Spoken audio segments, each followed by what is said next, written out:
স্কুলে যাচ্ছে শুক্রবার দিন।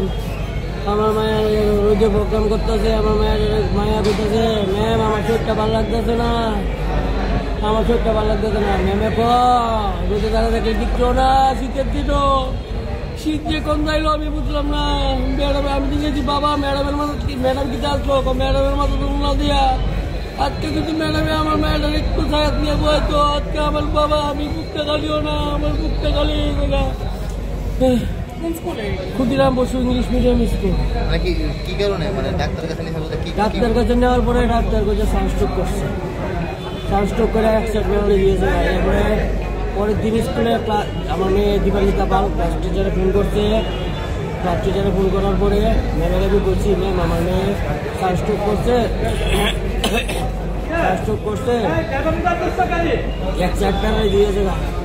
স্কুল থেকে কোনো কিছু আসে না, কোনো কিছু দেখতে আসে না আমার মেয়েটা। আমার ভাড়ার দাদা অঞ্জন দা ডিএম ডে ফোন করছে, ডিএম স্যারের ফোন করে বলে ওরা সবাই গেছে তাহলে কি আমার মায়ের তোমার তোর মায়ের আমার মায়ের তোমার আমার মায়ের তোর দেখতে গেছে, তোর আর গেছে না, মায়ের সান্ত্বনা দিচ্ছে না আমার স্কুল থেকে। আমি আর কি দেখো আমার মায়া আসে গাইবিলতি পুরা গাইবিলতি। আজকে যদি ম্যাম তারা যদি আমার মেয়েটা নিয়ে একটু ঠান্ডা জায়গায় বসে তো আমার মেয়েটা সানস্ট্রোকটা করে না, আমার বা আমার বুকটা খালিও না। স্কুলে ম্যাডাম তারা যদি একটু আমার মেয়েটা ক্লিয়ারলি একটু সাইডে নিয়ে বইতো আমার মেয়েরা বাচ্চা দা। তারপরে আইসা না দেখতো ফোন করা সত্য দাদা ফোন করছে ডিএম রে, তারপরে যা আছে রবিবারে আইছে আমার মেয়ে তোর কুমার, শনিবারে রাত্রেবেলা স্ট্রোক করছে, আবার স্ট্রোক করে কুমার গেছে।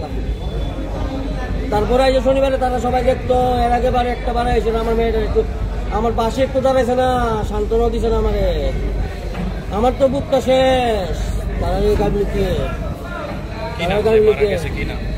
আমার মেয়ের নাম হচ্ছে দীপান্বিতা পাল, বয়স 7 বছর 6 মাস, ক্লাস 2-তে পড়ে।